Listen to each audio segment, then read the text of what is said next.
So a question that I would ask, that I would pose to you, is what does it mean to scientifically investigate a religious tradition? Bernard claimed he wanted to scientifically investigate yoga and tantra. Okay? But what does that really mean? Part of it, I think, is, what do we mean by religion? So, for example, we can talk about this word. There's of course the linguistic definition, right? A lifestyle bound by vows.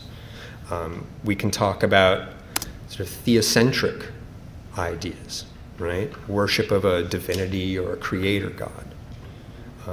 There are anthropological ideas, a system for structuring society, sociological ones, a system for faith and worship. There's the Indic one, a system of truths, of dharmas. If one of the definitions of dharma, svalakshana dharanat, right? That which bears its own nature. That is something that is true. Now, each of these definitions has merit. But for me, I like to think of religions as a solution to a perceived problem. Now, what I mean by this is that depending on what problem we think exists in life, we can ask a certain type of question, and that leads to a certain type of answer. So, for example, if our question has to do with origins, the answer takes the form of creation. It's creation stories. If the question is ends, the answer is eschatologies, it's presentations of end times. If the question is evil, we come up with dualistic opposition myths. If we talk about alienation, rituals for social cohesion. Meaninglessness, signification, suffering, theories of existence, death, theories and strategies for immortality. Similarly, if we look at the other side, what do we mean by science? What do we mean by scientific investigation? Okay. We can come up with a similar wide range of answers. We can talk about a descriptive notion, a descriptive understanding, that is, knowledge acquired by means of systematic study. We hear a lot about more realist understandings, right? The idea that the world described by empirical methods is the real world. There's the constructivist understanding, the idea that scientific knowledge is really nothing more than a human construct. Or the instrumentalist understanding, the idea that scientific theories are useful instruments for understanding the world. So when we talk about investigating yoga, investigating tantra, or any religious system from a scientific perspective, what is it that we think we're comparing, and from what perspective? Right? Do we think that we're comparing the results of equivalent investigations? Do we think we're comparing different human constructs? Are we comparing different instruments for trying to access the same underlying reality? Or are we really just taking one perspective as normative and trying to evaluate the other in its light?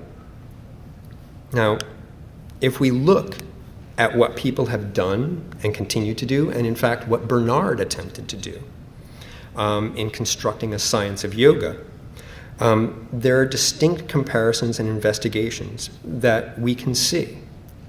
And for me, encountering this, realizing this, forced me to think about what I was doing. That is, was I following in the footsteps of someone who had done the same sort of thing before? That is, are there very specific ways of doing this, and this is how it's done?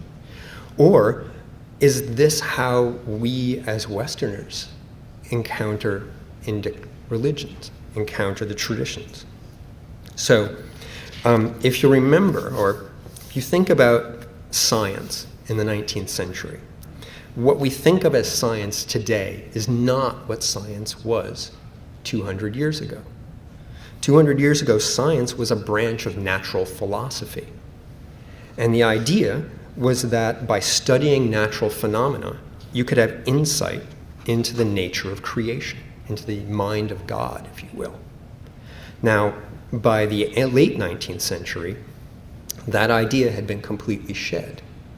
And it was really sort of the vocabulary of science and empiricism that was being appropriated all across society. So, for example, counterculture movements like Theosophy claimed to be engaged in scientific experiments, scientific investigations of paranormal phenomena. Okay. Now, by the 1930s, when Theos Bernard began his research on yoga, the parameters of these approaches were well in place, and almost every field of inquiry claimed that they were engaged in a form of science, right? Whether it was anthropology or psychology. And eventually what you can find is three more or less different types of comparisons and investigations. Now, one of these I would call qualitative induction.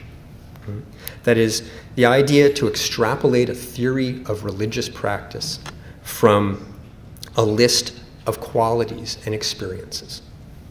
Okay? And this essentially mirrors what the scientific community was doing in the 19th century. The idea is that there is some underlying reality that individuals are only barely accessing through their experience. But if we can make a list of all of the experiences, we can get a sense of what's going on. Okay? Now, this is not only coming from the Western side. For example, Paramahansa Yogananda, who I mentioned earlier, he too began adopting the same vocabulary of empirical investigations. His guru, Sri Yukteswar, stated this in one of his own books that he called the holy science. That is, the idea that there is no difference in truths between the various faiths, and that there is but one method by which the world, both external and internal, has evolved, and there is but one goal admitted by all the scriptures.